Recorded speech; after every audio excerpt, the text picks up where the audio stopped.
Hey guys, Stephen here, Fanatic Perspective. Wow, I'm overwhelmed. Game one, NBA Finals, the Warriors win in overtime. Heroic, historic performance by one Lebron James. 51 points, carrying his team to having the lead in the fourth quarter. And then an unbelievable turn of events. Several controversies going on about the game, and quite frankly, guys, Cleveland was robbed tonight. Let's call a spade a spade. Whether or not you thought it was talking about the Kevin Durant overturned call that was initially called a charge, they go back and review it. Allegedly, they were checking to see if LeBron's feet were in the restricted area. It was very clear that his feet were nowhere near the restricted area, and then they actually changed the call. As somebody who's a football fan, any of these sports, I've always been a proponent of you stick with the original call, especially if that's not even what we're reviewing. We're supposed to be reviewing where his feet were. It was very, very clear. But one of the things that was alarming was the amount of time it was taking. And once I realized how much time it was taking, I was like, man, I think they're actually looking at the call itself. And look, I'll be very honest. I'm a big Kevin Durant fan. That's why I'm kind of have a rooting interest for Golden State over Cleveland. And with that being said, Cleveland was flat out robbed today. LeBron James having the game he had, I know him having a great game should not weigh on the referee's decision to make the correct call. But I mean, to overturn it and whatnot on a player like that is unbelievable. But Cleveland still got to go to the free throw line with 2 shots to take the lead. I believe there was 4.7 seconds left. And George Hill makes the first. He misses the second free throw. And J.R. Smith goes rogue. I mean, you guys see the memes out there. He has one of the strangest basketball IQs I've ever. I mean, that was one of the craziest things I've ever witnessed, especially in a high leverage situation such as the NBA Finals. For him to, we're getting different stories now in these post game reactions.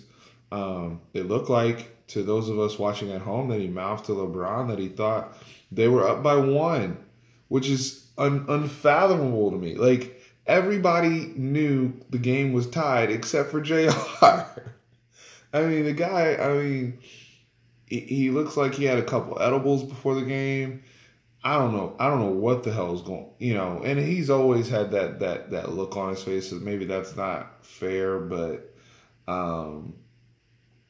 Earl messed up, man. I gotta give him Earl night. Earl messed up, man. I mean, he in the look of disgust on LeBron's face and just confusion as to why in this moment did you like, of all you think about how many knuckleheads we have in this series between him, JaVale, and Nick Young, and JR just outshunned them all. That to me was just. Wow, that's one of those. That's going to go up there in the pantheon of the Chris Webber plays, and just unbelievable. And other people were talking about other playoff situations, which is crazy. But this one right here, NBA Finals, just the stage. He did make an unbelievable. I don't think he made an unbelievable play. I think Kevin Durant just had a brain fart, didn't box out. But for JR to get the ball and literally make a U-turn, my wife is there watching. She's not a huge basketball fan. She's like, I think, what is he doing? It's like everyone. I mean, wow. But that's on Cleveland. I mean, J.R. Smith. I know the referees seemed like they were on the Golden State payroll tonight. Maybe JR was on the Golden State payroll. I don't know, but they had an opportunity to get another shot up and win the game. They don't get a shot off. They were very clearly in shock at the beginning of overtime, and they got ran.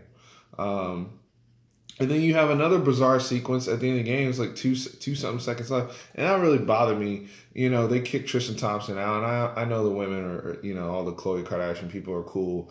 You know, that's what he gets. Blah blah. It's like, come on now, like the guy, yeah, he was a little pissed off that Sean Livingston took the shot. By the way, I'm on Team Livingston for that because bump that. I'm not getting a turnover on my stat sheet to hold the ball for a 24-second violation out of respect. Oh, well, put a shot up. If you don't like it, stop it. You shouldn't be in this situation if you don't like it. But at the same token, Tristan Thompson being ejected on site was ridiculous for that.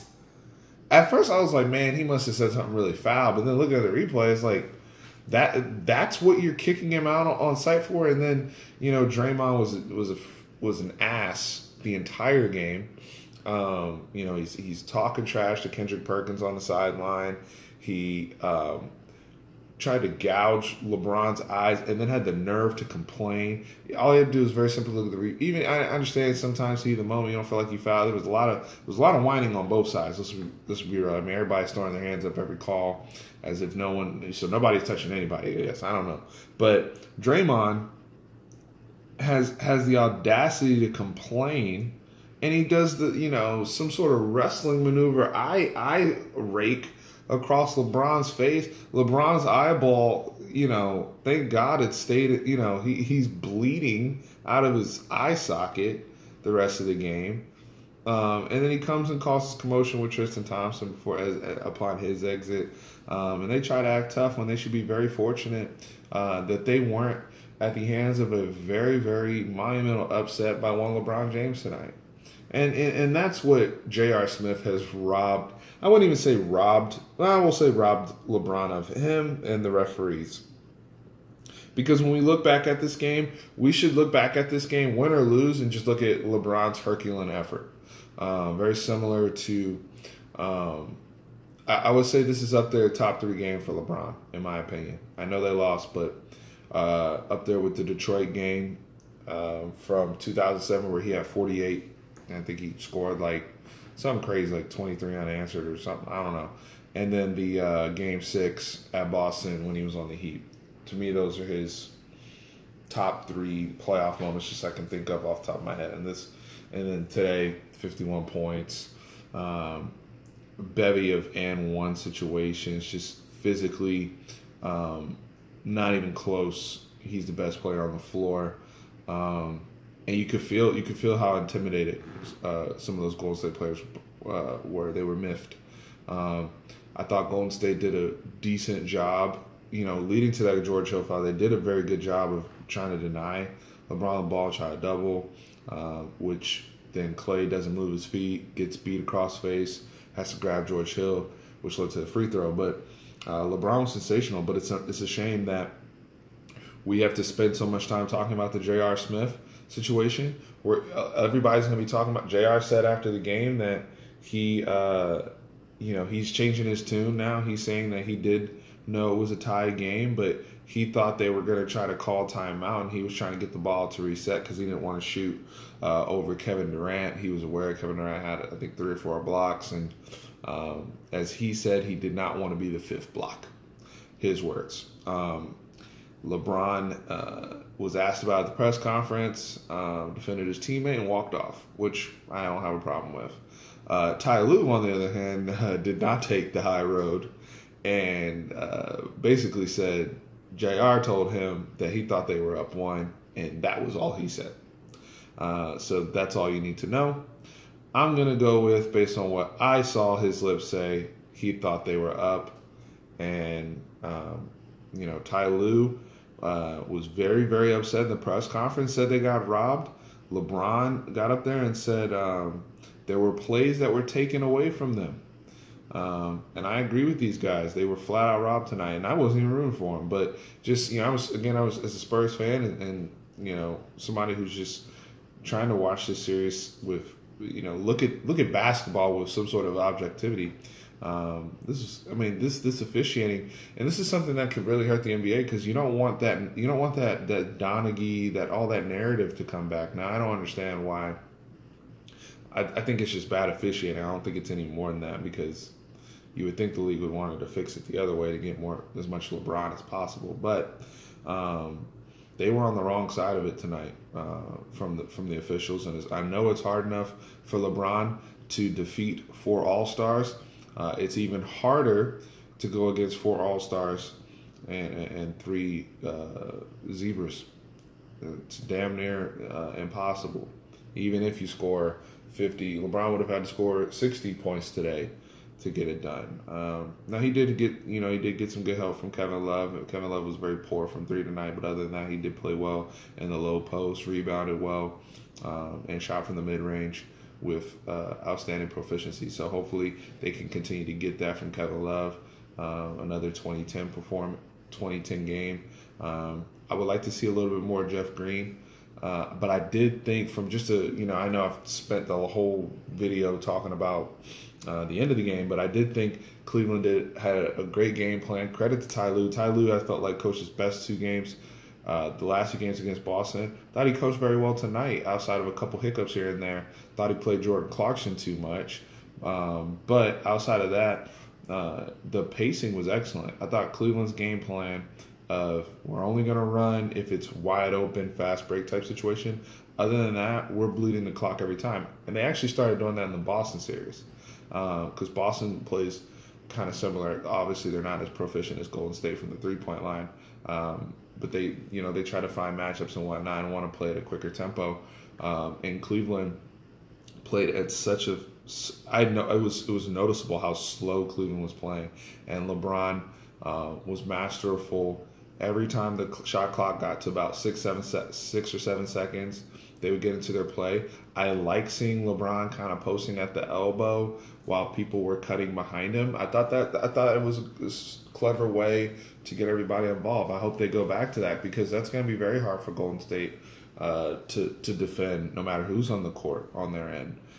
So we'll see what adjustments are made, but I liked what Ty Lue came out with. And I understand why Cleveland's so frustrated because now they have Golden State's attention. Golden State, as usual, played the first half too cool for school.